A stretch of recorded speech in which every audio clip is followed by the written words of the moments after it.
قوم لوط جنہوں نے ایسی برائی کو ایجاد کیا جو ان سے پہلے دنیا میں کسی قوم نے نہ کیا تھا، ایسی بدکاری جس کی مثال تاریخ میں کہیں نہیں ملتی۔ اس قوم نے ایسا کیا کام کیا تھا اور ان کا کیا انجام ہوا؟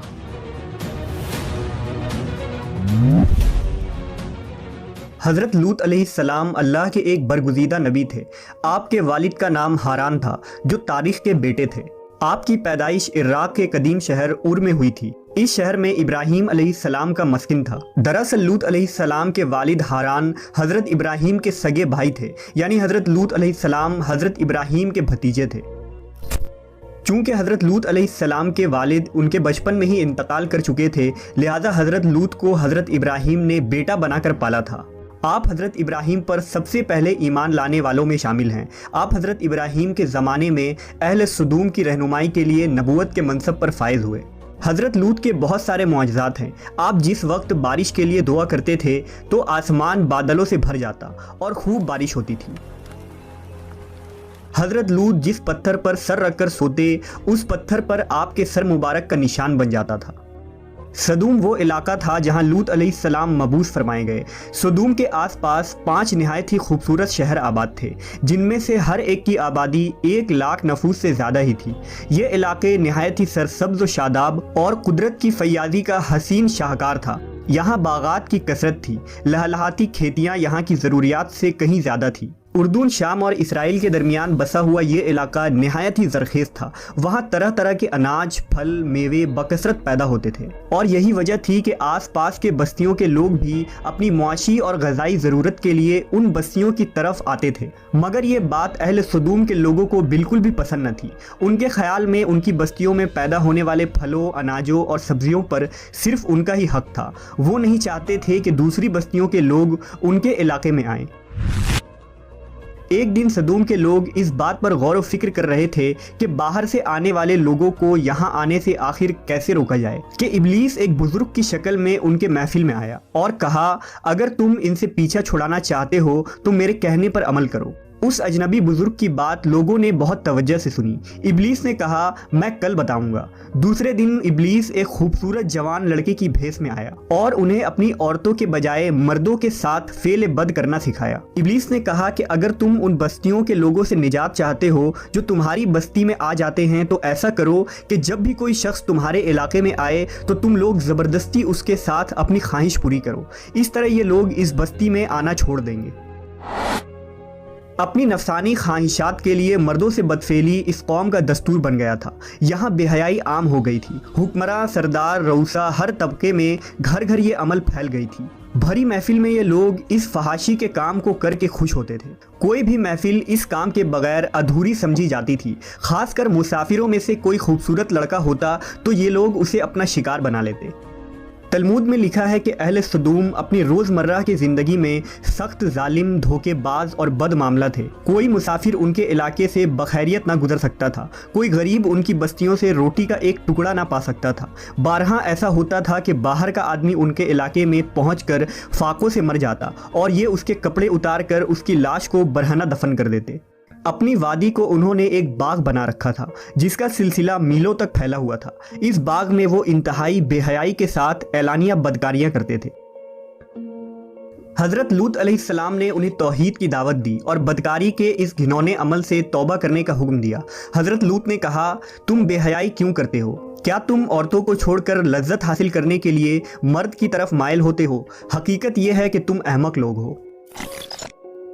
حضرت لوط اہل سدوم کو دن رات واعظ و نصیحت کیا کرتے، لیکن قوم پر اس کا کوئی اثر نہ ہوا، بلکہ وہ بہت فخریہ انداز میں یہ کام کرتے تھے۔ انہیں حضرت لوط کا سمجھانا بھی برا لگتا تھا، لہٰذا انہوں نے صاف صاف کہہ دیا کہ اگر تم ہمیں اسی طرح برا کہتے رہے اور ہمارے کاموں میں مداخلت کرتے رہے تو ہم تمہیں اپنے شہر سے نکال دیں گے۔ حضرت لوط نے نصیحت و تبلیغ کا سلسلہ جاری رکھا، لہٰذا ایک دن اہل سدوم نے خود ہی عذاب الہی کا مطالبہ کر دیا۔ اللہ تعالیٰ نے اب تک ان کے اس بدترین فحاشی اور بدکاری کے باوجود ڈھیل دے رکھی تھی، لیکن جب انہوں نے حضرت لوط سے ایک دن کہا کہ اگر تم سچے ہو تو ہم پر عذاب لے آؤ، لہٰذا ان پر عذاب الہی کا فیصلہ ہو گیا۔ اللہ نے اپنے خاص فرشتوں کو دنیا کی طرف روانہ کر دیا۔ یہ فرشتے دراصل حضرت جبرائیل، میکائیل اور اسرافیل علیہ السلام تھے۔ پھر یہ فرشتے حضرت لوط علیہ السلام کے گھر تشریف لے آئے۔ حضرت لوط نے جب ان خوبصورت نوعمر لڑکوں کو دیکھا تو سخت گھبراہٹ اور پریشانی میں مبتلا ہو گئے۔ انہیں یہ خطرہ محسوس ہوا کہ اگر ان کے قوم کے لوگوں نے انہیں دیکھ لیا تو نہ جانے وہ ان کے ساتھ کیا سلوک کریں گے۔ حضرت لوط کی بیوی کا نام وائلہ تھا۔ اس نے آپ پر ایمان نہ لایا تھا اور وہ دراصل منافقہ تھی، وہ کافروں کے ساتھ تھی۔ لہٰذا اس نے جا کر اہل سدوم کو یہ خبر دے دی کہ لوط کے گھر نوجوان لڑکے مہمان ٹھہرے ہوئے ہیں۔ یہ سن کر بستی والے دوڑتے ہوئے حضرت لوط کے گھر پہنچے۔ حضرت لوط نے کہا، اے قوم، یہ جو میری قوم کی لڑکیاں ہیں یہ تمہارے لیے جائز اور پاک ہیں۔ اللہ سے ڈرو اور مجھے میرے مہمانوں کے سامنے رسوا نہ کرو۔ کیا تم میں سے کوئی بھی شائستہ آدمی نہیں؟ حضرت لوط کی بات سن کر وہ لوگ بولے، تم بخوبی واقف ہو کہ ہمیں تمہاری بیٹیوں سے کوئی حاجت نہیں، اور جو ہماری اصل چاہت ہے اس سے تم بخوبی واقف ہو۔ قوم لوط کے اس بے شرمانہ جواب سے اندازہ لگایا جا سکتا ہے کہ وہ فعل بد میں کس حد تک مبتلا ہو چکے تھے۔ جب حضرت لوط علیہ السلام کی قوم ان کے گھر کی طرف دوڑتی ہوئی آئی تو حضرت لوط نے گھر کے دروازے بند کر دیے اور ان نوجوانوں کو ایک کمرے میں چھپا دیا۔ اس بدکار لوگوں نے آپ کے گھر کا گھیراؤ کیا ہوا تھا اور ان میں سے کچھ گھر کے دیوار پر بھی چڑھنے کی کوشش کر رہے تھے۔ حضرت لوط اپنے مہمانوں کی عزت کے خیال سے بہت زیادہ گھبرائے ہوئے تھے۔ فرشتے یہ سب منظر دیکھ رہے تھے۔ جب انہوں نے حضرت لوط علیہ السلام کی بے بسی اور پریشانی کا یہ عالم دیکھا تو حقیقت سے پردہ اٹھاتے ہوئے یوں فرمایا، اے لوط، ہم تمہارے رب کے بھیجے ہوئے فرشتے ہیں، یہ لوگ ہرگز تم تک نہیں پہنچ سکیں گے۔ ابھی کچھ رات باقی ہے تو اپنے گھر والوں کو لے کر چل دو اور تم میں سے کوئی شخص پیچھے مڑ کر نہ دیکھے۔ اہل سدوم حضرت لوط کے گھر کا دروازہ توڑنے پر بضد تھے، لہٰذا حضرت جبرائیل علیہ السلام نے گھر سے باہر نکل کر اپنے پر کا ایک کونا انہیں مارا، جس سے ان سب کی آنکھوں کے ڈھیلے باہر نکل آئے اور بصارت زائل ہو گئی۔ یہ خاص عذاب ان لوگوں کو پہنچا جو حضرت لوط کے پاس بد نیتی سے آئے تھے۔ حضرت لوط علیہ السلام حقیقت حال جان کر مطمئن ہو گئے اور اپنے گھر والوں کے ساتھ رات ہی کو نکل کھڑے ہوئے۔ بیوی بھی ان کے ساتھ تھی، لیکن کچھ دور جا کر وہ واپس اپنے قوم کی طرف پلٹ گئی اور قوم کے ساتھ جہنم رسید ہو گئی۔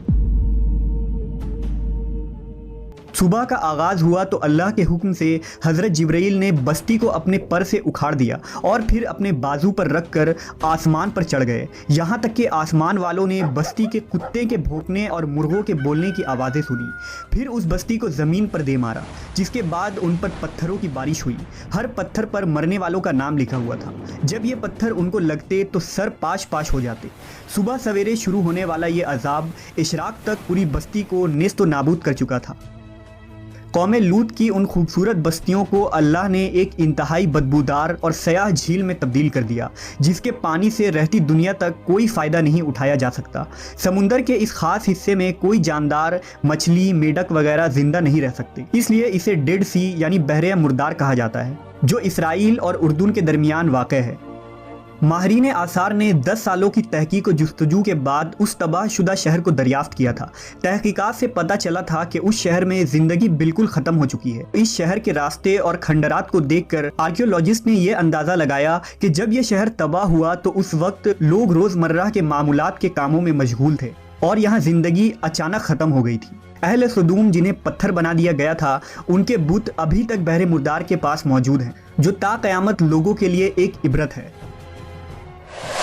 آج یورپی ممالک میں انسانی آزادی کے نام پر اس بدکاری کی اجازت دی جاتی ہے اور اس فحش عمل کو فخر سمجھا جاتا ہے، مگر حقیقت یہ ہے کہ ہم جنس پرستی بالکل فطرت کے خلاف ہے، جس سے انسانی معاشرہ تباہ و برباد ہو جاتا ہے۔ روایتوں کے مطابق ایک مرتبہ حضرت سلیمان علیہ السلام نے شیطان سے پوچھا کہ اللہ کے نزدیک سب سے بدترین عمل کیا ہے؟